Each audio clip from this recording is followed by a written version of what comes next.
నమస్తే అందరికీ. ఈరోజు వీడియోలో కొబ్బరుండలు ఎలా చేయాలో చూద్దాం. 3 కొబ్బరికాయలు తీసుకోవాలి. అలాగే చెక్కలైతే 6 తీసుకోవాలి. ఇలా వీడియోలో చూపిస్తున్నట్టుగా ముక్కలుగా కట్ చేసుకుని మిక్సీలో ఆడేసుకోవాలి. 350 గ్రాముల బెల్లం తీసుకోవాలి. చిన్న చిన్న ముక్కలుగా చేసుకోవాలి. వీడియోలో చూపిస్తున్నట్లుగా ఒక మందమైన గిన్నె తీసుకుని కొబ్బరికూర వేసేయాలి. మిక్సీలో ఆడిన కొబ్బరికూర వేసేయాలి. తర్వాత బెల్లం వేసేయాలి. ఓ అర గ్లాసు నీళ్ళు వేయండి. ఒకసారి మిక్స్ చేసేయాలి. నీళ్ళు ఎక్కువ వేయకండి, ఆ కొబ్బరికూరలోని వాటరే బయటకు వచ్చేస్తుంది.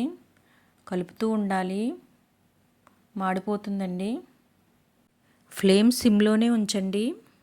Pumpkin seeds, water melon seeds వేయించి కూడా వేసుకోవచ్చు. అలాగే జీడిపప్పు వేయించి ముక్కల కింద కట్ చేసి కూడా వేసుకోవచ్చు. పంటికి తగులుతా బాగుంటుందండి. ఒకసారి ఉండ చేసుకుని చూసుకోవాలి. చేతికి అంటుకోకూడదు, ఇంకో చేతికి అంటుకుంటుందండి. ఇంకా అవ్వాలి, అలా చూసుకోవాలి. 1 స్పూన్ నెయ్యి వేయండి. ఒకసారి మిక్స్ చేయాలి. ఇలా ఉండ చేసినప్పుడు చేతికి అంటుకోకూడదండి.